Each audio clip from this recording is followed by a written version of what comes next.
라 아멘. 불임절의 의미라는 제목으로 우리 에스더서를 좀 정리해 보려고 합니다. 그 에스더서는 하나님의 이름이 단 한 번도 등장하지 않는 책이라고 강조를 드렸습니다. 고유 명사인 여호와라는 호칭뿐 아니라 일반 명사인 엘로힘이라는 호칭조차도 전혀 등장하지 않고 있습니다. 하나님의 이름이 등장하지 않는다고 해서 하나님이 부재하셨는가, 자리를 비우셨는가, 결코 그렇지 않다라고 하는 것을 저희가 묵상하고 있죠. 하나님은 우리가 그 이름을 거론하지 않는다고 해서 사라지거나 소멸되는 분이 아닙니다. 성경은 하나님에 대해 말씀을 하시기를 이 세상이 창조되기 전에 계신 분이라고 묘사를 합니다. 창조되기 전이라고 하면 기원을 찾을 수 없는 분이라는 뜻을 가지고 있습니다. 이에 대해 모세는 하나님의 부르심 앞에서 하나님의 이름을 듣게 되는데 그분은 자신을 스스로 있는 자라고 소개하고 계십니다. 이것은 누군가에 의해서 정의되실 수 있는 분이 아니라 누군가에 의해서 시작되거나 누군가에 의해서 계산되거나 누군가에 의해서 평가받는 분이 아니다라고 하는 뜻을 갖고 있는 의미입니다. 그분은 항상 존재하신 분이시고 그 자리에 계신 분이십니다. 제가 얼마 전에 역사 스페셜이라고 하는 다큐를 본 적이 있는데요. 당시에 이 통일신라 시대 때 왕족 출신으로 출가한 김교각 스님에 대해서 다룬 이야기였습니다. 그분이 이제 대한민국 출신이죠. 한마디로 지도상으로 보게 되면 중국으로 건너가서 구화산에 있는 한 절에서 생을 마감하게 되는데 이 왕가의 다툼을 바라보며 이것이 과연 인생인가 고뇌하다가 이제 출가하게 됩니다. 그리고 수행을 위해서 배를 타고 중국 구화산으로 가게 되는데 거기서 그는 수행을 하다가 99세에 죽게 되었습니다. 앉은 자세로 돌아가신 스님을 항아리에 넣고 3년 후에 다시 열어보니까 이게 정말인지는 모르겠어요. 프로에서는 정말이다 이렇게 표현을 하고 있지만 진짜인지는 모르겠어요. 3년 후에 다시 열어보니까 이 시신이 썩지 않아서 시신에 금을 입혀서 등신부를 만들었다라고 합니다. 이후 그를 지장보살이라고 부릅니다. 그래서 지장보살은 지옥에서 고통받는 중생들을 구원한다라는 뜻을 가르치고 있는 의미라고 볼 수가 있겠죠. 그래서 오늘도 수많은 불자들이 중국 구화산에 가서 이 스님 등신부를 보기 위해 또 이 절에서 이 스님을 기념하기 위해 이 스님에게 소원을 빌기 위해 많이 그곳을 이제 찾아간다라고 합니다. 거기에 가면 독특한 두 가지의 형상이 있는데 동상이 있는데 하나는 앉은 자세로 금을 입힌 등신불입니다. 그러니까 이 스님이 썩지 않은 이 시신을 자신이 죽기 전에 유언을 했다고 해요. 내가 항아리에 들어갔다가 3년 후에 나왔는데 내 시신이 썩지 않으면 금을 입혀라. 내 몸에 금을 입혀서 나를 등신부로 기념하라. 이렇게 이제 유언을 남겼다고 해요. 또 하나는 이제 99m가 되는 지장보살 상이 그 절 정문에 탁 올려져 있다고 합니다. 그 상을 세우기 위해 600억이 들었대요. 600억. 그리고 10년 동안 공사를 했습니다. 세계 최대의 규모의 불상이다라고 소개하는 것을 제가 보았습니다. 많은 사람들이 그 상 앞을 지나가면서 상의 이 발톱, 이제 그 발톱이 크기가 이제 한 제 팔만한 것 같아요. 어마어마하더라고요. 그 발톱을 자꾸 한 번씩 훑으니까 발톱이 다 이제 색깔이 변했어요. 그러니까 훑으면서 아마 기도하고 소원을 빌었던 것 같아요. 그것을 모두가 다 숭배하는 모습을 다큐에서 계속적으로 보여주고 있는 것을 보았습니다. 제가 그 장면을 보면서 제 속에서 나오는 외침이 하나 있었는데 그들이 지장보살 앞에서 참배하고 기도하여도 하나님의 그 자리는 변함이 없다라고 하는 것이죠. 이 세상 속에 다양한 우상들을 인간이 만들어서 숭배해도 그로 인해서 하나님의 자리가 빼앗기거나 손상을 받는 것이 아닙니다. 무슨 일이 생기죠? 우리만 숯불을 쌓는 거죠. 우리에게만 죄를 쌓고 있는 우리의 모습을 보게 된다라고 말씀을 드릴 수가 있습니다. 여러분, 독도는 우리 땅이다라고 할 때 일본은 우리나라에게 지속적으로 의문을 이렇게 품는다고 해요. 너희의 땅이라고 한다면 오래전부터 너희 땅이라고 하는 것을 전 세계에 알리는 대외적인 입장을 취했어야 하는 게 아니냐. 한국은 이렇게 대답을 한다고 해요. 자기 나라의 땅을 굳이 내 땅이라고 알리는 멍청한 나라가 어디 있느냐. 이렇게 한국은 얘기를 한다고 해요. 설명하지 않아도 그 땅은 오래전부터 우리의 땅이었으니 굳이 대외적으로 알리려고 하는 필요가 과연 있었을까라고 하면서 대답을 한다고 합니다. 이와 같이 창조주 하나님을 믿지 않는다고 해서 창조주 하나님의 자리가 또 하나님의 창조하심이 사라지는 것이 아니라고 하는 겁니다. 여러분, 세상에는 증거가 있어요. 하나님이 세상을 창조하셨고 세상의 주인이라는 사실에 증거가 있어요. 로마서 1장 20절에 보면 바울이 뭐라고 말하냐면 그가 만드신 만물에 분명히 보여져서 알려졌나니. 그러니까 중국 구화산에서 지장보살상을 세우고 탑에 넣은 등신불 앞에 기도하고 소원을 빌어도 그 주변에 있는 아름다운 만물을 바라보면서 하나님이 세상을 창조했다라고 하는 사실을 우상을 숭배하는 사람들 마음속에 이미 분명히 보여 알려지고 있다라고 하는 것을 우리가 확인할 수 있다는 것이죠. 죄인된 인간이 하나님을 부르지 않는다고 해서, 하나님을 느끼지 못한다고 해서 하나님께서 소멸되거나 사라지는 분이 아니라는 말입니다. 여전히 그 하나님은 활동하고 계시고 여전히 역사를 통치하시고 경영하시는 분입니다. 이유는 이곳이 하나님의 집이기 때문인 것이죠. 하나님의 것이기 때문입니다. 사실 그것은 소개가 필요하거나 설명이 필요한 부분이 아닙니다. 또 어떤 분들은 에스더서를 읽으면서 이렇게 저에게 질문하는 분들도 있어요. 에스더와 모르드게는 단 한 번도 여호와 하나님을 거론하지 않지 않았냐? 왜 한 번도 거론하지 않지 않았냐? 이렇게 물어보는 분들이 있습니다. 그러나 에스더와 모르드게의 삶을 보면 하나님에 대한 신앙은 당연한 것이었다고 볼 수가 있어요. 금식했고 간구했고 타협하지 않았습니다. 나아가 하만이 처음에 유다인을 소개했을 때 그들에게는 이 세상 어느 민족과 어느 나라에도 없는 한 법이 있다라고 3장 8절에 말씀을 하고 있어요. 그것이 바로 하나님에 대한 자연스러운 고백이고 삶이었다라고 말씀을 드릴 수가 있어요. 그것은 에스더와 모르드게에게 그리고 유다인들에게 입술로 거론되지 않아도 당연한 것이었고 당연한 삶이었다라는 사실을 말씀을 드리는 겁니다. 나아가 오늘 이 사건을 보게 되면 이것이 이제 대적들을 진멸하고 승리를 나타내는 이날을 기념하고 있다는 사실을 보게 될 때 이것은 지금 우리에게 무엇을 말하는 겁니까? 이날은 유다인들이 잘해서 유다인들이 대단해서가 아니라 배후에 하나님께서 도와주셔서 애통이 변하여 기쁨이 된 날이라고 하는 것을 분명하게 보여주고 있는 본문이라고 볼 수가 있죠. 그래서 에스더서를 자세히 읽어보면 모르드게와 에스더의 신앙은 지극히 자연스러운 것이었다는 사실을 확인할 수 있게 되는 것이죠. 그래서 저는 우리 성도님들에게 이렇게 말씀을 드리고 싶어요. 믿음이라고 하는 것이 우리에게 자연스러운 것이 되기를 바랍니다.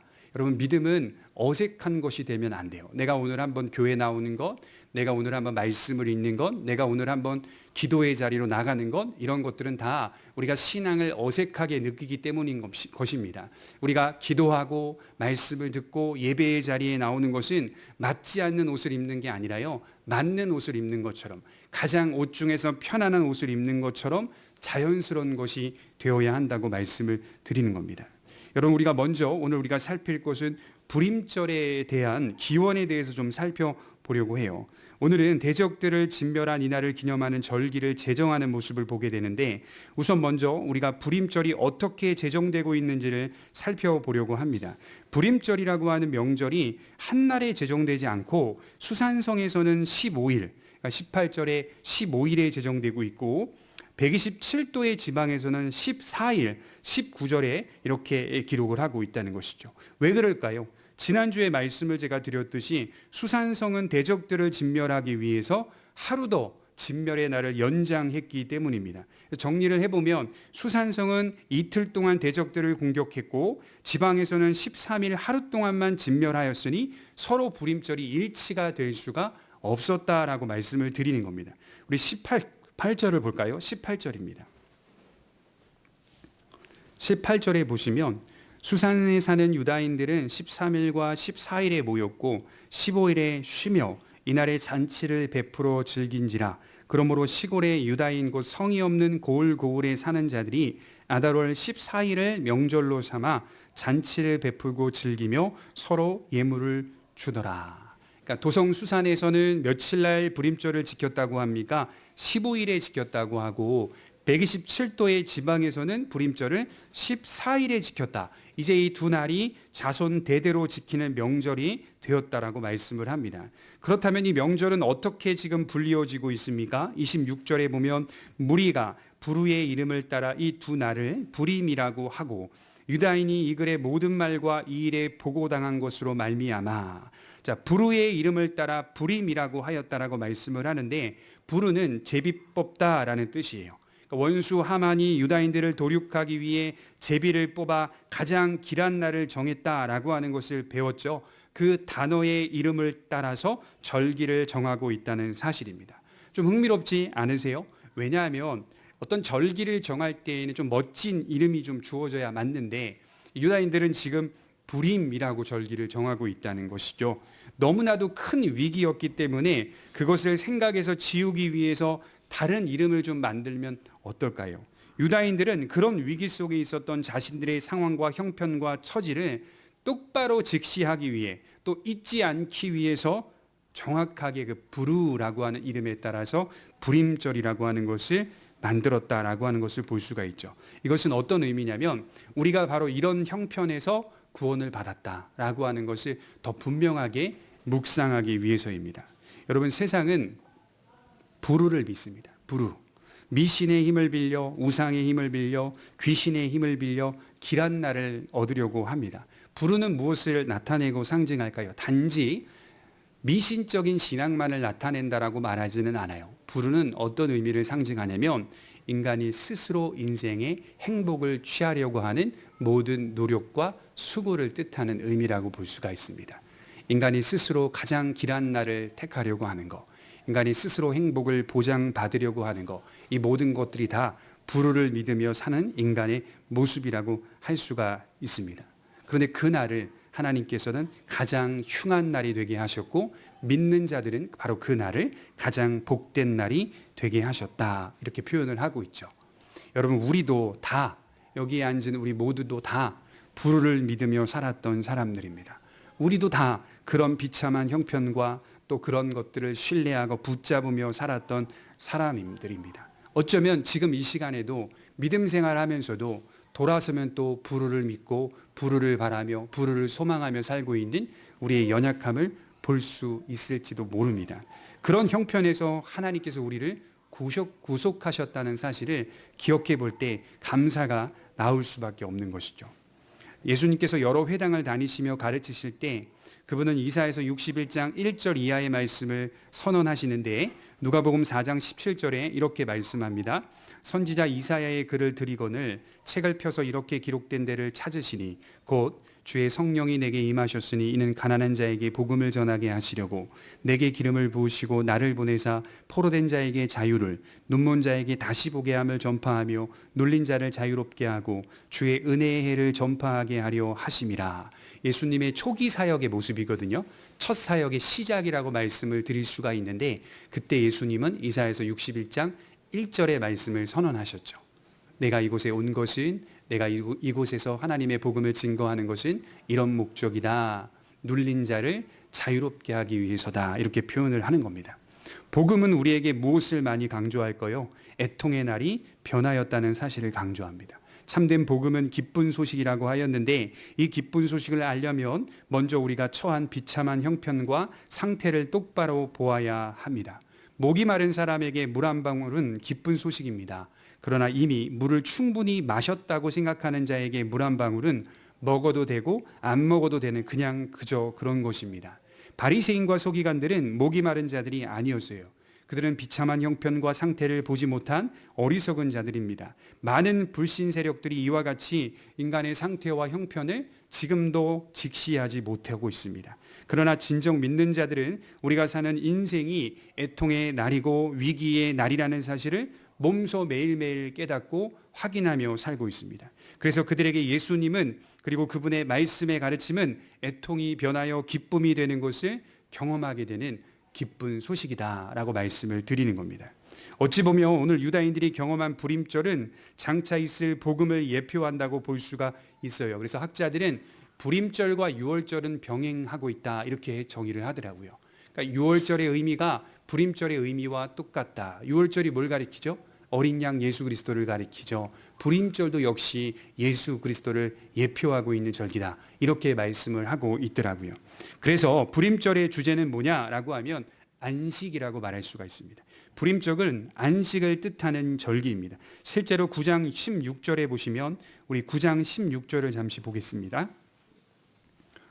9장 16절을 보시면 왕의 각 지방에 있는 다른 유다인들이 모여 스스로 생명을 보호하여 대적들에게서 벗어나며 자기들을 미워하는 자 7만 5천 명을 도륙하되 그들의 재산에는 손을 대지 아니하였더라.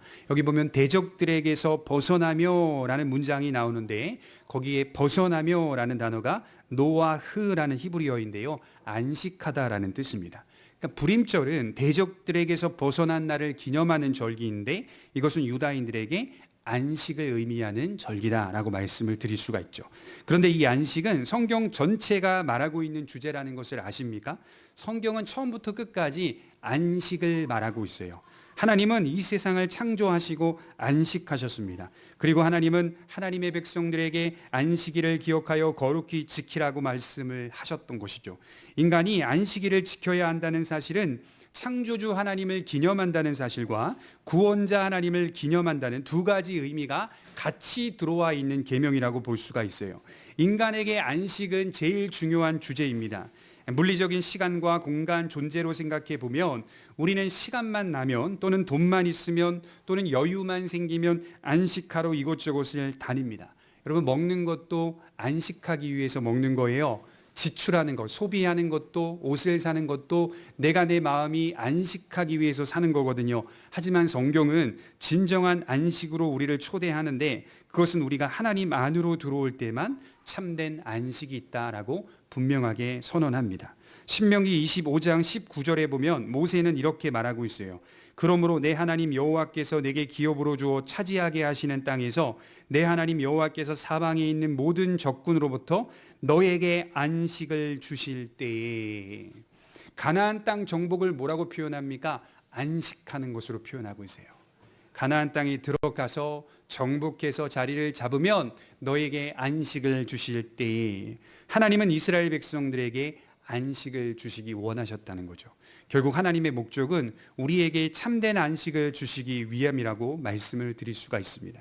지금 유다인들이 제정한 이 절기 역시 안식의 성격이었습니다. 우리 그리스도인들이 정말 용기를 얻어야 하는 것은 바로 이 대목이라고 저는 믿어요. 신자에게만 있는 강력한 무기가 있는데 그게 뭡니까? 안식의 복음입니다. 그것이 바로 예수 그리스도에 대한 진리이며 이 진리는 생명의 진리다라고 말씀을 드리는 거죠. 신천지에 몸담았던 한 젊은 여성이 주님께로 돌아올 때 그분이 누가복음 7장 50절의 말씀을 읽고 충격을 받았다라고 해요. 누가복음 7장 50절에 보면 예수께서 여자에게 이르시되 내 믿음이 너를 구원하였으니 평안히 가라 하시니라. 이 이야기가 무슨 이야기냐면 죄를 지은 한 여성이 주님의 발에 입맞추고 자신이 가지고 있던 향유를 깨트려 눈물을 흘리며 주님의 발을 씻는 이야기입니다. 거기서 주님은 여성에게 말씀하셨어요. 내 믿음이 너를 구원하였으니 평안히 가라. 평안히 가라. 여기에 이제 이 여성이 꽂힌 거죠. 자신이 수년 동안 신천지에 몸담으면서 정말 자신에게 평안이라는 것이 있었는가 질문해 보았다라고 하는 겁니다. 없었답니다. 평안히 가라는 주님의 말씀을 읽는 순간 충격을 받았다고 해요. 늘 두렵고 불안해하며 광기 어린 열정으로 그렇게 신앙생활을 했는데 정말 주님을 만나면 평안해지는구나. 그것을 처음으로 성경을 천천히 읽으면서 경험했다는 말씀을 하더라고요. 지옥 갈까 천국 갈까 두려워 벌벌 떠는 게 아니라 여기 가정 오거리에 가보면 여기 뭐 필그림 어쩌고 저쩌고 하는 교회가 있어요. 거기 교회 동영상 그 설교나 이런 것들이 이제 누가 한번 봐달라 점검해달라고 해서 이제 다른 이제 교회 청년이 이야기해서 많이 제가 들어요. 다 그 헤드라인의 첫 번째 문장에 지옥 귀신 천국 지옥 귀신 이거 계속 왔다 갔다 거리면서 그 앞에 그거 가지고 계속 수년 동안 그 같은 비슷한 주제를 가지고 계속 설교하고 있는 수천 명이 모인대요. 수천 명이 거기에 청년들이 수백 명이 모인대요. 거기에 그냥 모든 것에 인생을 다 걸어가지고 여러분 우리가 천국 갈까 지옥 갈까 벌벌 떨면서 신앙생활하는 것이 하나님이 우리에게 원하시는 목적일까요? 하나님이 우리에게 성경을 주신 의도일까요? 전혀 그렇지 않아요. 하나님의 사랑을 죄인된 인간이 더 깊이 깨달으면서 그 은혜만이 우리가 설 수 있는 유일한 비결이라는 것을 성경을 통해 더 풍성히 깨달아가는 것. 복음이 뭡니까? 복음이라는 우물을 더 깊이 파서 그 우물들을 더 깊이 파서 풍성하게 우리가 누리는 것이 복음 아니에요? 거기에 그 매료가 되어서 불안에 벌벌 떨면서 신앙생활하는 그 사람들의 모습을 보면 그렇게 안타까울 수가 없어요. 천국 갈까 지옥 갈까 두려워 벌벌 떠는 게 기독교가 아닙니다. 주님의 구원을 확신하고 평안히 주님을 더욱 사랑하면 되는 거예요. 그것이 바로 예수님을 만난 자의 모습이라고 말씀을 드리는 겁니다. 여러분, 우리에게 남들이 줄 수 없는 진리가 있어요.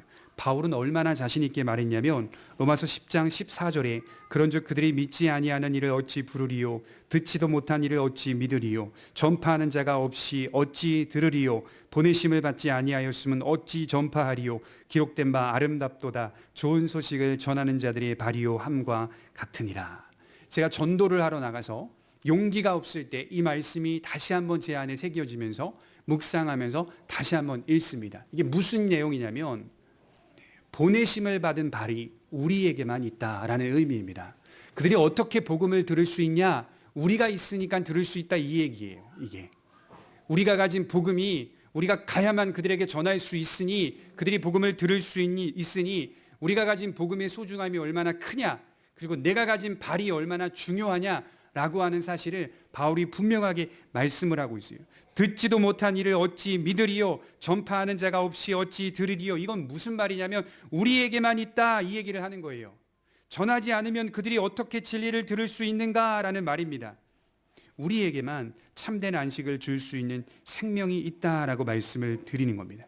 그리스도인만이 대안을 제시할 수 있는 유일한 사람들입니다. 그래서 두려워하지 마시고 복음을 전하시면 돼요. 내가 흘리는 예수 그리스도의 메시지가 저들의 영혼을 깨울 겁니다.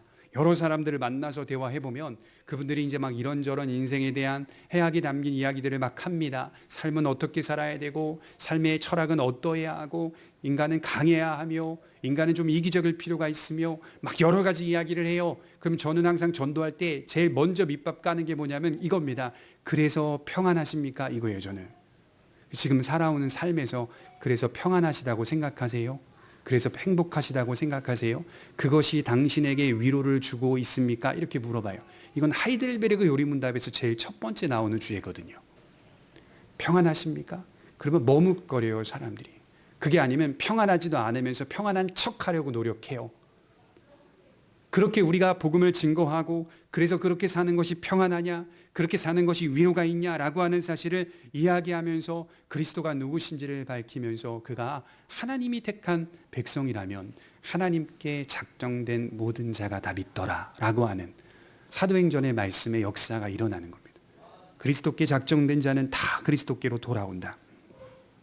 한 번도 경험해 보지 못한 평안을 예수 그리스도 안에서 경험해 보도록 우리가 제시해 주면 됩니다. 요한복음 20장 21절에 보면 예수님이 부활하시고 제자들에게 찾아오셨어요. 벽을 뚫고 이렇게 찾아오셨어요. 그리고 주님이 제자들에게 두 가지의 주제를 가지고 말씀하셨어요. 첫 번째로는 너희에게 평강이 있을지어다.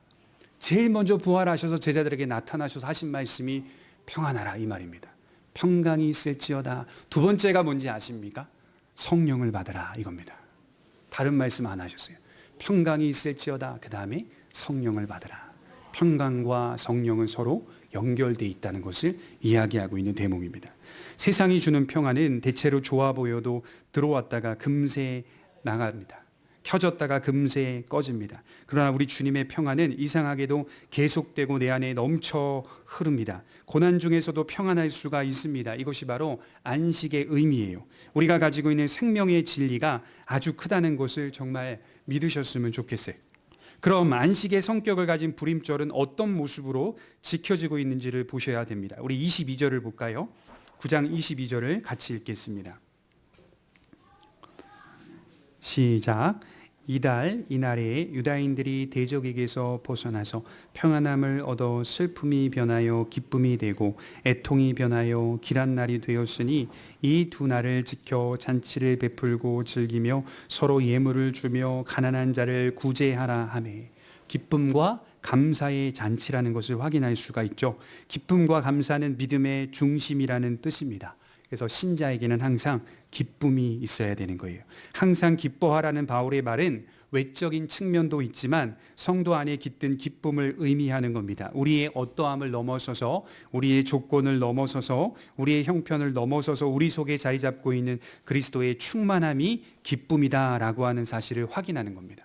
항상 기뻐하라는 것은 우리 자신을 볼 때에는 사실 불가능합니다. 그러나 우리에게 은혜 주시고 인도하시는 주님을 볼 때에는, 그리고 그 약속을 신뢰할 때에는 우리 속에서 얼마든지 일어날 수 있는 것이다 라고 말씀을 드리는 겁니다. 제가 올 5일 날 제 아들과 함께 국립생물자원관에서 이제 그 전시관에 있는 여러 가지 동물들과 생물들을 구경했는데요. 거기에 갔더니 무료로 이렇게 이벤트로 장난감을 주는 행사가 있었어요. 그러니까 이 아이가 받은 이 장난감이 곰으로 만든 볼이었어요. 곰으로 만든 볼. 그 볼을 흔들면 그 속에 예쁜 조명이 막 춤을 춥니다. 그리고 시간이 조금 지나면 다시 꺼집니다. 또 흔들면 조명이 켜지면서 춤을 춥니다. 흔들어 깨울 때 반짝반짝반짝 거립니다. 평상시에는 그 속에 예쁜 조명이 있는지 보이지 않아요. 조명이 진짜 보이지 않아요. 가려놨거든요. 그러나 그것은 조명을 항상 머금고 있다라고 말씀을 드리는 겁니다. 흔들어 깨울 때 반짝반짝 거립니다. 그때 진정한 볼의 가치가 비로소 확인이 되는 것이죠. 사실 이런 비유는 적절하지는 않지만 그래도 제가 깨달은 사실은 우리는 주님과 연합이 되어 있어요. 연합되어 있다는 것은 주님이 들어왔다 나갔다 하시는 게 아닙니다. 이게 늘 불안에 떠는 사람들은 들어왔다 나갔다로 생각해요. 하나님이 들어왔다 나갔다. 그렇지 않아요.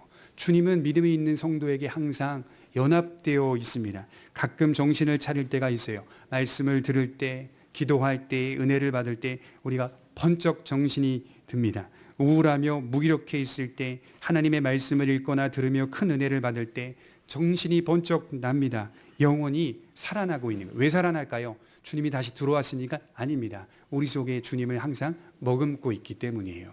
연합되어 있기 때문에 우리가 그것을 모를 뿐이지, 우리가 믿음 안에 서서 은혜를 받게 되면 반짝반짝거리는 영혼의 그 은혜를 우리가 느낄 수 있다는 거예요. 그래서 기쁨은 감사로 이어집니다. 기뻐만 하고 있으면 이상한 사람이겠죠. 감사는 기쁨의 내용을 말하는 거예요.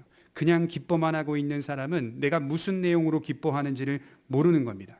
여러분, 진짜 무서운 게 뭐냐면, 며칠 전에도 어떤 이제 사역자와 대화를 했는데 대중성이라고 하는 거예요. 군중 심리라고 하는 것이 무섭습니다. 이게 무서운 것은 그 군중들 속에 있으면 나도 모르게 이해가 되든 안 되든 영향을 받게 되고 그들과 함께 동의하게 되더라는 겁니다. 그것은 신앙이 아닙니다. 예배를 드릴 때 우리가 조심해야 할 것은 믿음은 대중성이 아니라는 거예요. 모든 사람들이 믿는다라고 고백하니 아멘이라고 하니 따라서 아멘하는 것이 믿음이 아닙니다. 그렇게 한다고 해서 믿음이 있는 것도 아닙니다. 결국 믿음은 정말 믿음이 있는가라고 하는 문제입니다. 내가 자발적으로 주님을 사랑하고 고백할 수 있느냐의 문제라는 것이죠. 그래서 인위적인 것들이 빠지고 정제되어 참된 믿음이 하나님께 올려질 때 그게 믿음이라고 하는 거예요. 그렇기 때문에 부지런히 진리를 이해하고 찾고 만나고자 하는 마음이 있어야 하는 겁니다.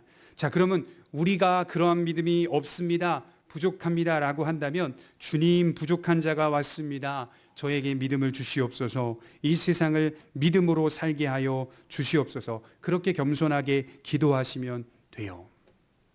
그래서 어떤 사람들은 여기까지만 딱 오더라고요. 내가 세상을 살아보니 세상이 비참한 형편과 절망에 놓여 있다는 이 사실은 분명히 깨달은 거예요. 여기까지는 왔는데요, 그리스도를 받아들이지를 못하는 거예요. 그럼 제가 그렇게 말해요. 그리스도를 받아들일 수 있는 기회의 장소로 나오라. 자꾸 나오라. 그리스도의 말씀을 들을 수 있는 장소로 나오라. 그곳에서 기도하라. 하나님, 저는 믿음이 없습니다. 저에게 믿음을 주옵소서. 그리고 믿음으로 이 인생을 살게 하여 주옵소서. 그렇게 하나님의 긍휼을 구할 때 그 사람에게 믿음이 임하는 겁니다. 우린 그렇게 지금 믿음으로 서 있는 거예요. 겸손하게 하나님을 바라면 돼요. 그래서 이러한 믿음의 내용을 가지고 기뻐하며 감사로 나아가야 합니다. 그런데 그리스도인들에게 감사가 어떻게 이루어지는지를 좀 자세히 봐야 돼요. 먼저 이런 위기에서 건져내신 하나님께는 제일 먼저 당연히 감사해야 하는 것이 맞습니다. 그런데 좀 독특한 모습이 그려지고 있어요. 우리 22절을 다시 보시면 이렇게 기록되어 있습니다. 이 두 날을 지켜 잔치를 베풀고 즐기며 서로 예물을 주며 가난한 자를 구제하라 하매. 두 가지의 독특함이 나오죠. 서로에게 예물을 주면서 불임절을 지키고 있습니다. 이것은 무슨 뜻이냐면 서로를 존중한다라는 의미입니다. 서로의 신앙을 존중하고 우리가 믿음 안에서 하나 되어 있다는 사실을 의미하는 내용입니다. 그런데 그것으로 끝나지 않고요, 가난한 자를 구제하라는 명령으로 이어집니다. 연약한 자를 돌보는 것으로 이어진다는 말입니다. 신자 안에 있는 기쁨과 감사는 이상하게도 가난하고 소외된 자를 돌보는 마음으로 이어지고 있다라고 말씀을 하는 겁니다. 여기서 우리는 복음의 특징을 잘 이해해야 됩니다. 여러분, 복음은요, 배타적인 성격이 있어요. 복음은 분명히 배타적인 선이 있습니다. 그래서 어떤 사람의 신앙이 정말 건강한 신앙인지 아닌지를 구분할 때요, 우리는 그 사람 안에 두 가지의 모습을 확인하면 됩니다. 하나는 그 사람의 신앙이 배타적인 선이 있는가, 오직 그리스도가 진리요 생명이요 길이라고 하는 배타성이라고 하는 신앙이 있는가. 또 하나는, 이거 참 중요합니다, 또 하나는 이기적인가. 이걸 보시면 됩니다. 배타성이 있는데 그 사람이 이기적이다라고 하면 바른 신앙이 아닙니다. 배타성이 있는데 개인주의와 이기주의로 빠지지 않고 연약하고 소외된 자를 돌보려는 마음이 그 사람 안에 항상 있다면, 배타성은 있지만 많은 사람들을 긍휼히 여기고 있는 마음도 그 사람 안에 있는 겁니다. 이 두 가지 마음이 사실은 이게 모순인 겁니다. 사실은 배타성은 이기적인 걸 말하는 거거든요. 그런데 복음은 참 신비한 게 배타적인 것이 있으면서도요, 이기적인 것으로 장려하지 않습니다. 개인주의로 장려하지 않습니다. 오히려 소외되고 연약한 자를 돌보면서 우리의 기쁨과 감사가 충만해지는 것을 말하고 있다라고 하는 것입니다. 그 이유가 뭘까요? 하나님께서 우리에게 기꺼이 선을 베푸셨다는 사실을 묵상하고 있기 때문에, 기꺼이 유다인들을 도와주신 하나님의 은혜가 내가 진실로 믿어진다면 우리는 그 은혜 안에서 기꺼이 연약한 자를 돌볼 수 있는 마음 또한 생기기 마련입니다. 그리고 그러함으로 신자의 기쁨과 감사가 더 배가 된다는 것입니다. 복음을 받은 자가 더 이기적으로 간다면 사실 그것은 신앙과 인격의 문제입니다. 그가 바른 자세로 신앙과 인격을 형성하지 못하고 있다는 그런 증거입니다. 복음은 이기주의를 장려하지 않아요. 우리가 이기적일 때 어떠한 일이 우리 속에서 일어나냐면 염려가 더 생기고 걱정과 두려움이 더 생깁니다. 그러나 우리가 섬길 때 근심과 염려가 덜어지고 걱정과 두려움도 몰아냅니다. 왜냐하면 주님이 우리에게 기꺼이 선을 베푸셨다는 사실을 내가 바르게 묵상하고 있기 때문인 것이죠. 이것이 바로 복된 신자의 자세입니다. 우리 한 말씀을 좀 찾아보겠습니다. 사도행전 20장 35절입니다.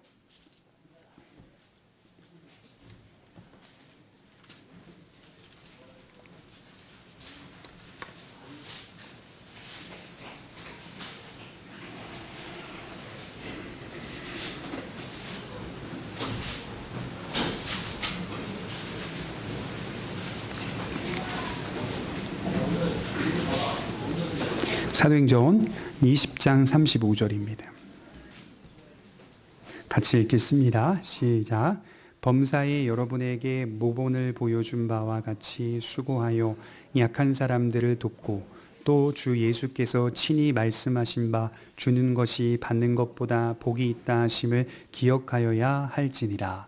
자, 에베소에 있는 장로들과 고별을 할 때 바울이 에베소 장로들에게 교회를 부탁합니다라고 하면서 말씀을 마지막으로 증거하고 있는 장면이라고 볼 수가 있죠. 여기서 바울이 무엇을 말합니까? 주님께서 말씀하셨는데 주는 것이 받는 것보다 복이 있으니 약한 자들을 도우십시오라고 말씀을 하고 있다는 것이죠. 예수님께서 하신 말씀을 해석하여 말하고 있는 것이 바울의 특징인데, 주는 것이 받는 것보다 복이 있다라는 예수님의 말씀은 직접적으로는 복음서에서 찾을 수가 없습니다. 그런데 예수님이 이와 비슷한 말씀들을 했던 본문들이 여러 가지가 있습니다. 마태복음 10장 8절에 보면 거저 받았으니 거저 주라 하셨다라는 기록이 있고요. 누가복음 6장 38절에 보면 주라 그리하면 너희에게 줄 것이니 후이되어 누르고 흔들어 넘치도록 하여 너희에게 안겨주리라. 주는 것이 복이다라고 하는 사실을 예수님이 복음서에서 많은 곳에서 다양한 모습으로 말씀을 하고 있다는 것을 확인하게 되는 것이죠. 그래서 우리가 정말 믿음이 있는 자는 받는 것보다 주는 자로 서 있는데, 그건 그냥 선물을 준다 이런 의미라기보다는 연약하고 소외된 자를 사랑하고 돌본다라는 마음이 우리에게 있어야 한다라고 말씀을 드린 겁니다. 그래서 축제는 항상 연약하고 소외된 자를 돌보는 것과 같이 갈 때에 진짜 축제가 될 수 있다라고 말씀을 드리는 거예요. 신자가 살아내야 할 길과 걸어내야 할 길이 무엇인지를 깊이 좀 생각해 보셔야 돼요. 우리가 붙잡아야 될 것은 진리, 복음입니다. 예수 그리스도의 복음과 그분의 말씀이 유일하다고 하는 사실을 아주 분명하게, 어쩌면 이 부분은 아주 편협하게 붙잡아야 될 부분인 것 같아요. 그런데 우리가 이 말씀과 이 진리 안에 서 있게 되면 이기주의와 개인주의로 나타나는 것이 아니라 그 사랑이 내 안에 풍성히 거하여 시와 찬미로 신령한 노래를 부르고 연약하고 소외된 자를 돌보는 마음으로 우리 안에 나타나고 열매 맺는다는 사실을 기억해야 한다는 것이죠. 우리의 기쁨과 감사가 충만할 때 우리 안에 무슨 일이 일어납니까? 하나님의 은혜로 충만해집니다. 하나님의 은혜를 받았다는 것은 거저 주는 일로 열매를 맺게 되어 있다라고 말씀을 드리는 겁니다. 우리는 지금 복음을 어떻게 누리고 있습니까? 복음 안에 담긴 기쁨을 발견하십니까? 그 기쁨이 막연한 게 아니라 감사할 수 있는 기쁨입니까? 그리고 그런 기쁨과 감사가 소외되고 연약한 자를 향한 마음으로 이어지고 있습니까? 제가 마지막으로 이렇게 말씀을 드리고 싶어요. 복음을 진실로 믿는 자는 누군가를 직접적으로 돕지 못해도 부담감을 가지고 있어야 합니다. 그러니까 여러분들에게 내가 지금 많은 이웃들과 소외된 자를 돕지 못해도 부담감이라고 하는 것은 있어야 된다는 거예요. 내가 믿음이 있는가 없는가를 거기서 살펴야 돼요. 우리 안에 부담감을 가지고 사는가? 내가 하나님의 은혜와 사랑을 받은 빚진 자라는 사실을 알기 때문에 항상 부담감을 가지고 있어야 한다는 것입니다. 여러분, 바울 서신을 읽어보면 13권의 편지를 보면 바울이 내가 가겠다, 오라, 그 교회는 어떻고 그 사정은 어떻고 걱정하는 대목이 나오는데요. 그 대목 속에 제가 발견한 게 있어요. 바울은 모든 지역의 모든 민족을 향한 부담감을 갖고 있었습니다. 내가 해야 한다라는 부담감을 항상 갖고 있었어요. 근데 바울은 다 한 것도 아닙니다. 다 모든 것을 책임진 것도 아닙니다. 그런데도 모든 것을 책임지려고 하는 부담감을 갖고 있었어요. 그건 무슨 말이냐면 거룩한 부담감을 말하는 거예요. 은혜 안에 빚진 자라는 사실을 깊이 묵상하니 이것이 무한한 사랑이라는 것을 깨달으니 그 받은 무한한 사랑을 내 안에 품고 무한한 사랑으로 열매 맺어야 한다라는 거룩한 부담감을 바울이 갖고 있었다라고 말씀을 하는 겁니다. 그 거룩한 부담감 때문에 작은 일들을 조금이나마 말씀에 따라 실천하며 살 수 있는 능력이 우리 안에 일어나는 겁니다. 이러한 복음의 영적 잔치가 우리의 영혼 속에 매일 항상 일어나기를 간절히 축원합니다. 기도하겠습니다.